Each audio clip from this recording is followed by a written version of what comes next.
So hello everyone, আজি হৈছে মঙ্গলবাৰ 30 তাৰিখ জুনৰ।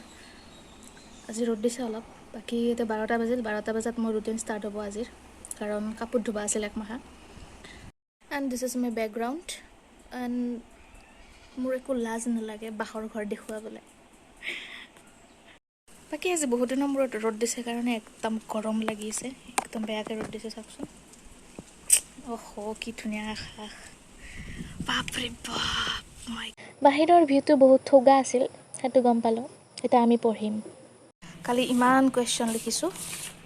এইখন ৰেংকিং এৰেঞ্জমেণ্টৰ প্ৰেক্টিছ শ্বীট হয়। একচুৱেলি কি হৈছে, মানে দোকান এখনত গৈছিলোঁ জেৰক্স কৰিবলৈ, তাত কৈছে ইমান পইচা লাগিব। মই ভাবিলোঁ সেইখিনি পিছত মই এখন কিতাপ পাম, সেইকাৰণে মই নিজে হাতেদি লেখাৰ চেষ্টা কৰিছোঁ। বাকী আৰু এতিয়া আৰম্ভ কৰিম ভকেবুলাৰী। এতিয়া মই OWS কৰিম, তাৰপিছত এই সমাৰ্থক আৰু বিপৰীত শব্দ যি আছিল তাৰে 60টা হৈছে, সেই 60টা একবাৰ ৰিভিজন মাৰিম। আৰু বাকী নতুনকৈ এড নকৰোঁ আজি, কাৰণ মই এই 2 দিন পঢ়াই নাই। তাৰপিছত মই জিকেৰ কিবা অলপ কৰিম। আজি পলিটিক্স হোৱাই নাই মই।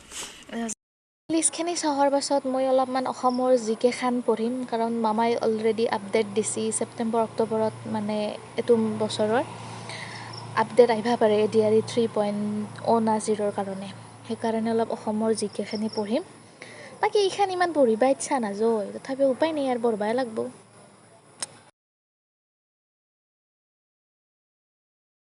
তাৰপিছতে মই ৰিজনিং আৰম্ভ কৰিছোঁ। এনে মই ৰিজনিং বিক্ৰমজিৎ ছাৰৰ পৰা কৰি আছোঁ ক্লাছ, আৰু বাকী এইখানৰ পৰা প্ৰেক্টিছ কৰিম। বাকী প্ৰেক্টিছ ছিট লাগাইছোঁ মই আগতে, মানে ক্লাছ শেষ হোৱাৰ পাছতে প্ৰেক্টিছ ছিট পাই না দিয়া থাকে ক্লাছত। তো সেইখিনি প্ৰেক্টিছ ছিট কৰাৰ পাছতে মই এই SSC ৰিজনিঙৰ মানে এটা লেটেষ্ট যিখিনি SSC এক্সামত কুৱেশ্যন আহি আছে সেইখিনি দিয়া থাকে। সেইকাৰণে মই আপডেটখন লৈছোঁ 2027ক যোনে টাৰ্গেট কৰি আছে আৰু যাই এক্সাম দিবা খোজে। তো মই সেইকাৰণে এইখানৰ পৰা কৰিছোঁ। আৰু মই টোটেল 25টা কৰিলোঁ, একেলগে থৈ দিম। বাকী বাকীকেইটাত পাজোল লগা নাই, এইটোত পাজোল লাগছে। এইটো মই পাছত নোটছৰ পৰা চাম কি আছে। আজি নহয় আৰু, এতিয়া বৰ্তমান মোৰ কাম আছে। আৰু খাই উঠি মই মেথছ চাম, মেথছত আৰম্ভ কৰিম। মেথছৰ প্ৰেক্টিছ আছে, কম্পাউণ্ড ইণ্টাৰেষ্টৰ আধা হৈছে, আধা অনা এতিয়া এখন থৈ দিলোঁ। বাকী এতিয়া মই কাম কৰিব যাম, দেখাই আছোঁ আপোনালোকক কি কৰোঁ মই।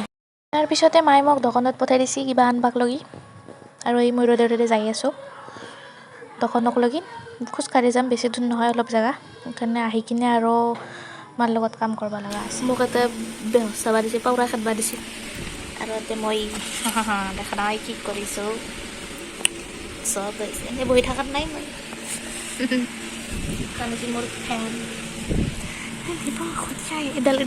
এডালক কি বুলি কয়, এডালক চৰি ইংৰাজী পাউৰা খেদা যায় এনেকৈ।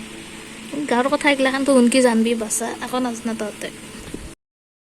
আৰু মই এই ৰাতি এটা ৰেকৰ্ডিং কৰি আছোঁ, আৰু আমাৰ কাষতে একগিৰি মানুহত ধুমা কাজিয়া লাগছে তিৰি আৰু মৰদৰ।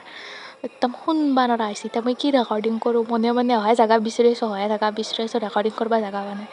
বাৰু ভাত তাত খাই উঠি মই অলপমান লেখি উঠি কিনে বাগাত দিছোঁ, দি উঠি কিনে ৰাতি পঢ়িছোঁ। বাকী আৰু মই এতিয়া নেদেখোঁ আকৌ, কাৰণ মোৰ যুদ্ধ লাগি আছে পিছফালে। Bye bye guys.